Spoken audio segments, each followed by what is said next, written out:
Yo, what's good, YouTube? So in today's video, guys, we're gonna be talking about Rui Hachimura and pretty much how he's like just emerged as one of the best 3 and D players in the whole entire league.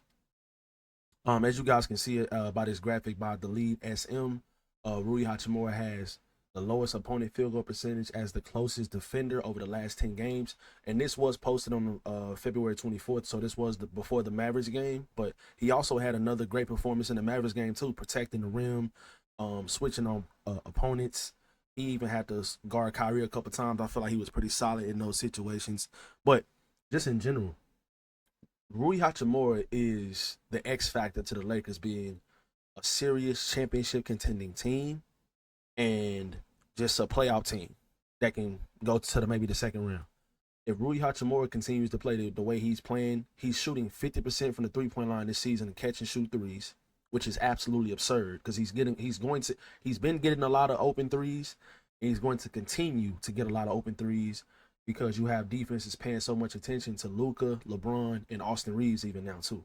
So if Rui Hachimura can continue to knock down those threes at a 40% rate, 38% rate, then you're talking about an extremely lethal, elite 3 and D role player.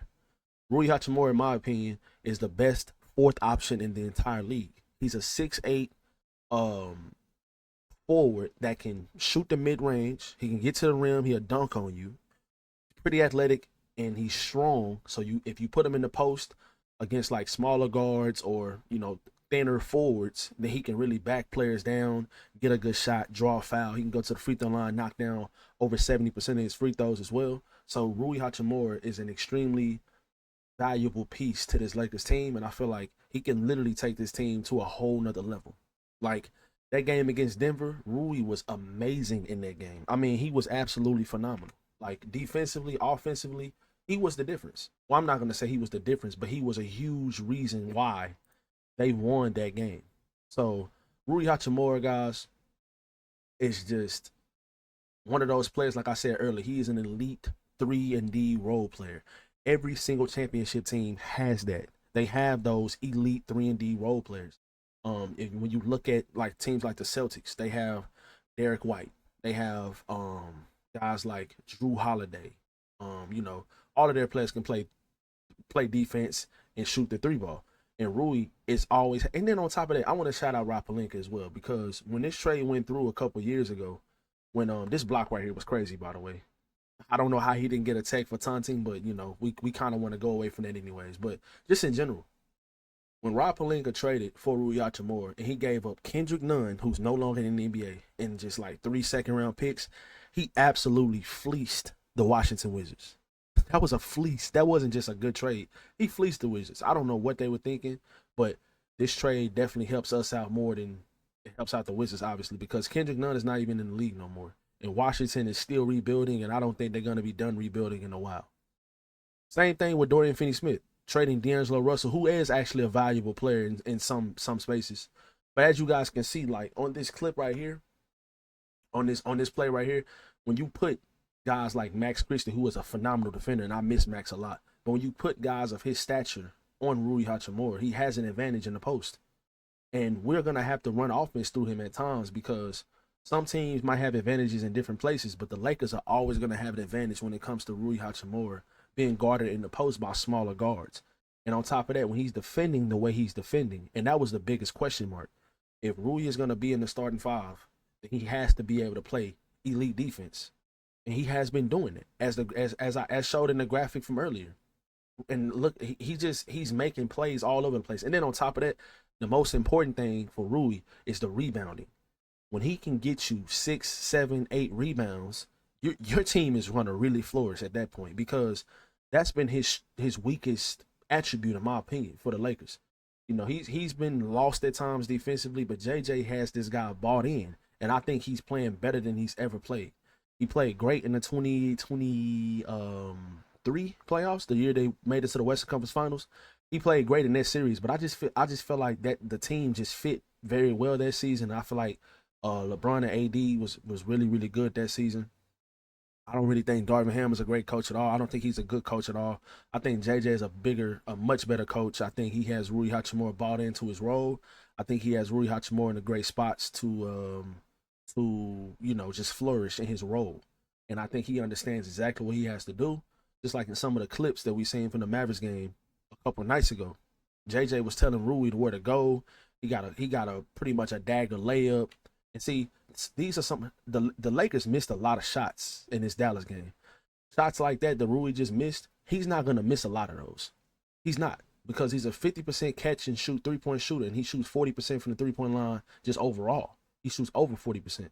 He's a great shooter, great defender, and Rui is the difference in this team becoming a serious championship contender, like a favorite in the Western Conference, or they can just be a really, really good team and maybe lose in the second round. But you're gonna have to have consistent Rui, and he's gonna have all of the opportunities in the world to be good in his role. He's just gonna have to take advantage because, like I said, most nights he's gonna be guarded by the third or fourth best defender on the other team. He's gonna get a ton of wide open looks. If he can communicate on defense, use his body, he got a big, strong body, stronger player. So if he can do all of these things, Rui Hachimura can be the difference in his team, just being a second round exit or going all the way to the finals and possibly even winning the championship. Because, like I said, that's how talented this guy is. He was a first round pick. He was a first round lottery pick. I believe he was a lottery pick, or he might have been I know he for sure he was a top 15 pick the year he got drafted. And when we got Rui Hachimura, he had times, it's been up and down for him at times, but I feel like his role has been up and down. His role has been inconsistent. He's a great baseline cutter, just like that right there. That cut right there was amazing. He always catches the defender like turning their head, and he just goes back door as soon as that happens. He's such a great cutter. And those type of things, he's almost mastering being a role player. He's talented enough to drop 20 plus points any given night. He can even he's a guy that can hit 4 threes in a game, 5 threes if you leave him open. And he's going to get a lot of wide open looks. So this guy averaging 14 points a game this year. The thing that he's improved on the most as of the last about month is the rebounding. And that's what's been impressive to me. I think JJ really is in his ear when it comes to getting in there, getting your nose dirty, boxing out, using your big body, defending the rim like he did on this play right here against Max Christie, who's a really good player, and just getting more rebounds. Because that was the biggest problem with him the last couple of years. Rui is too big and he's too athletic to not get rebounds. But he's been doing that the last month. Then on top of that, like the graphic I showed at the beginning of the video, he's defending at a high level too. I mean, that game against the Nuggets now, I'm not saying anybody shut Jokic down. Nobody shut Jokic down by themselves. But the way that he guarded Jokic, used his body, they was doubling him. He was the primary defender most of the time. Everybody was connected on the string, and he was the initiator of that defense. And I just feel like Rui Hachimura is the difference in this team becoming maybe a second round exit and going all the way to the finals and winning the championship. If he can continue to play the way he's playing, this team can be absolutely scary. Luka hasn't even put together his best stretch yet, and we're still winning games against good teams. When Luka gets back into form, this team will be scary. LeBron is playing defense. He's engaged defensively because he believes this team can win a championship. Austin Reeves is playing the best basketball of his career. Luka Doncic is a top 3 player in the league, and everybody's saying he can't play defense. He's been playing pretty good defense for the Lakers so far, except for that Charlotte Hornets game when he was in foul trouble and he really couldn't play aggressively. Just overall, guys, this team can win a championship, and Rui Hachimura is the X factor to them being a serious championship contender or just a second round exit. Let me know how you guys feel about this video, how you guys feel about Rui Hachimura's play over the last month and a half. And do you guys think that Rui Hachimura is the X factor to the Lakers winning the NBA championship? Let me know in the comment section below. Be sure to drop a like and subscribe, and I'll catch you guys in the next one.